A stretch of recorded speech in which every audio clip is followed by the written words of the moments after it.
Bismillahirrahmanirrahim. Alhamdulillah teman-teman, bertemu kembali dengan pelajaran fikih. Kali ini memasuki KD 3.3 bab 7, 8, 9. Bab 7 pembatal wudu, bab 8 tayamum, bab 9 tentang mandi. Baik teman-teman, sebelum kita mulai pembelajarannya, kita berdoa terlebih dahulu. Istiadah dan sikap berdoa, tangan diangkat, kepala ditundukkan, hati dihusukan. Doaan. Bismillahirrahmanirrahim.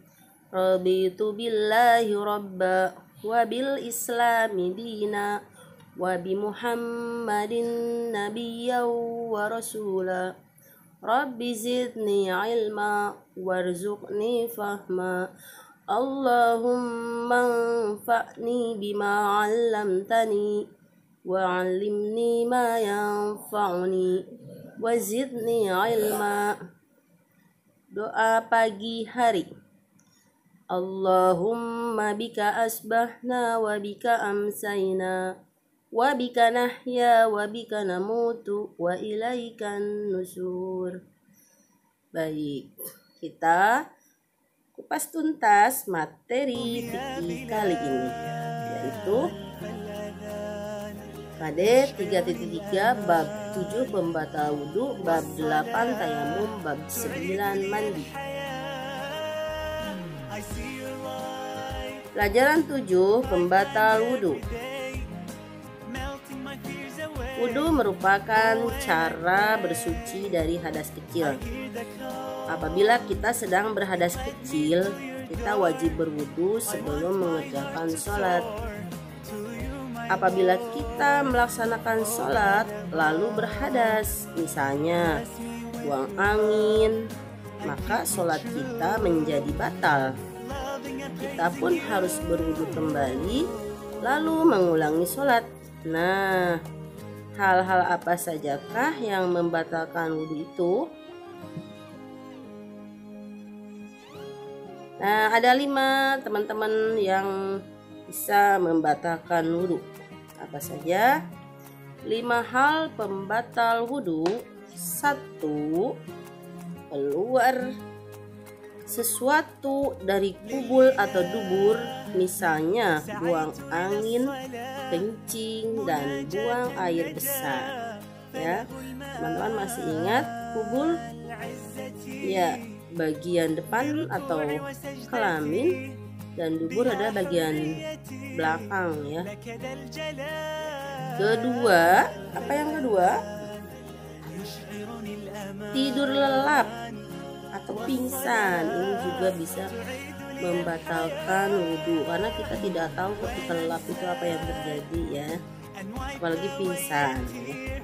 Jadi harus wudhu kembali. Kalau teman-teman punya wudhu terus tiduran malah tidur terlelap. Kemudian yang ketiga, hilang akal, misalnya gila atau mabuk. Ini sudah dihitung batal ya wudhunya ya, tidak dianggap. Kemudian yang keempat, menyentuh kubul atau dubur tanpa penghalang. Ya, menyentuh kelamin atau bagian belakang kita langsung, misalnya teman-teman gatel, garuk-garuk, nah itu otomatis wudhunya menjadi batal. Tapi kalau menyentuh kemaluannya itu terhalang kain, itu tidak membatalkan wudhu ya. Yang kelima, murtad. Apakah murtad itu? Iya, keluar dari agama Islam, maka menyebabkan wudhunya menjadi batal.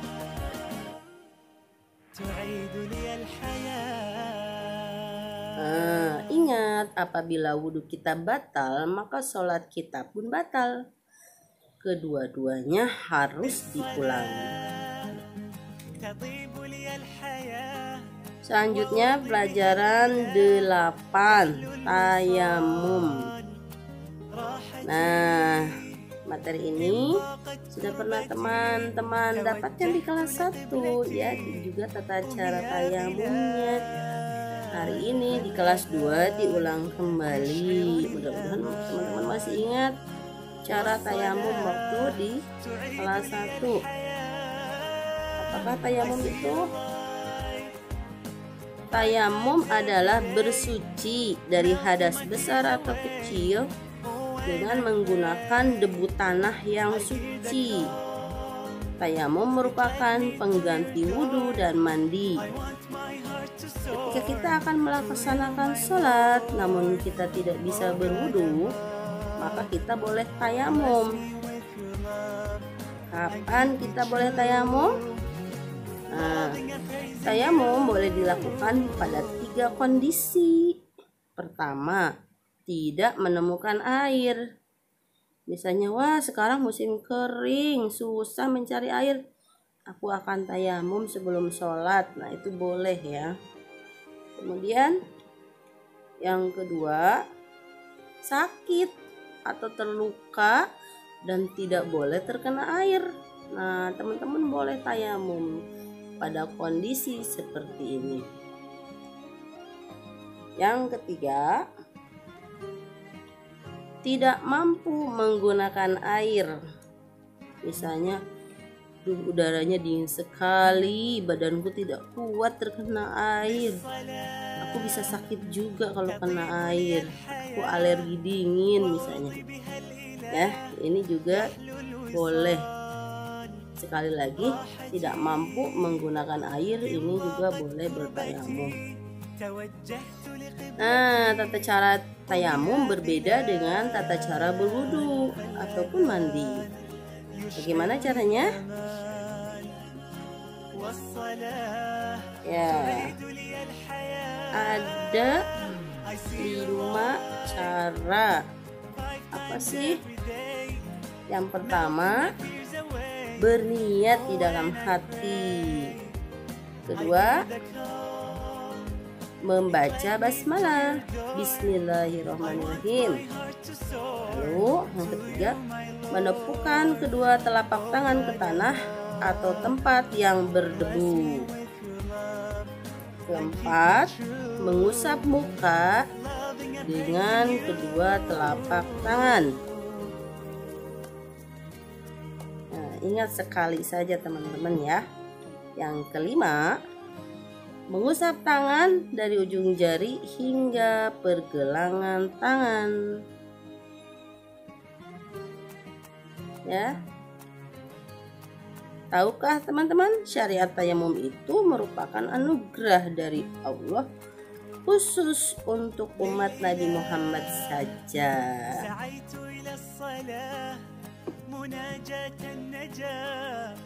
Ya, selanjutnya pelajaran 9, mandi. Ya, tentu saja teman-teman sudah tidak asing dengan kata mandi ya, karena mandi sehari kan 2 kali, pagi dan sore ya. Nih, terus apa saja sih yang akan kita bahas tentang mandi ini? Kita wajib menjaga kebersihan badan. Salah satunya dengan cara mandi setiap hari. Mandi ialah mengguyurkan air ke seluruh badan untuk menghilangkan najis atau hadas besar. Dengan mandi, badan kita akan senantiasa bersih dan segar sehingga kita nyaman beraktivitas. Mandi dalam ajaran Islam ada 2 macam. Mandi yang diwajibkan dan mandi yang dianjurkan. Mandi wajib dilakukan untuk bersuci dari hadas besar, misalnya ibu yang baru melahirkan dan orang yang baru memeluk agama Islam. Ingat teman-teman ya, ini mandi wajib nih untuk ibu yang baru melahirkan dan orang yang baru memeluk agama Islam.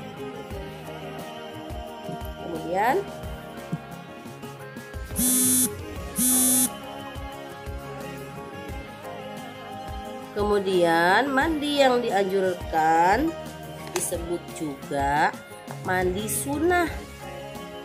Kita dianjurkan untuk mandi sebelum melaksanakan sholat Idul Fitri dan sholat Idul Adha.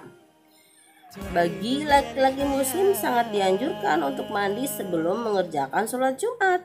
Nah, mandi yang kita lakukan setiap hari pada pagi dan petang termasuk mandi yang dianjurkan. Dengan mandi setiap hari berarti kita telah menjaga kebersihan badan dari najis dan kotoran, sebagaimana yang diperintahkan oleh ajaran Islam. Mandi menggunakan air yang suci dan menyucikan. Dianjurkan pula menggunakan sabun untuk menghilangkan kotoran dan bau badan. Mandi yang dilakukan sehari-hari cukup dengan mengguyurkan air ke seluruh badan dan memakai sabun hingga bersih. Sedangkan mandi wajib ada tata caranya teman-teman, yang sudah diatur dalam ajaran Islam. Ayo kita pelajari bersama tata cara mandi wajib bagaimana. 1. Berniat di dalam hati dan membaca basmalah sebelum masuk kamar mandi. 2. Beristinja dengan tangan kiri. Teman-teman masih ingat beristinja? Iya, membasuh atau menyucikan najis ya setelah buang air kecil atau besar dengan memakai air. Lalu yang ketiga apa? Berwudu. Terus membasahi kepala sebanyak 3 kali. Yang kelima, mengguyur seluruh badan. Yang keenam, menggosok seluruh badan. Seluruh rongga dan lipatan pada badan harus ikut dibersihkan. Nah, jadi tata cara mandi wajib ada 6 ya. Nanti suatu saat kalau teman-teman dewasa ya akan melaksanakan mandi wajib ini. Jadi ingat-ingat caranya ya, atau nanti bisa dibuka-buka kembali ya. Alhamdulillahirabbil alamin. Selesai teman-teman pembahasan kita untuk fikih kali ini. Ada 3.3 bab 789. Mudah-mudahan bisa dipahami. Jika belum, videonya bisa diulang-ulang ya. Nah, sebelum Bibit akhiri, mau refleksi nih. Coba ada pertanyaan buat teman-teman. Pertanyaannya adalah, kapan kita boleh bertayamum? Tulis di kolom komentar ya. Ya, baik teman-teman. Sebelum kita tutup, berdoa terlebih dahulu. Istidah dan sikap berdoa, tangan diangkat, kepala ditundukkan, hati dihisukan. Doaan. Alhamdulillahi rabbil alamin.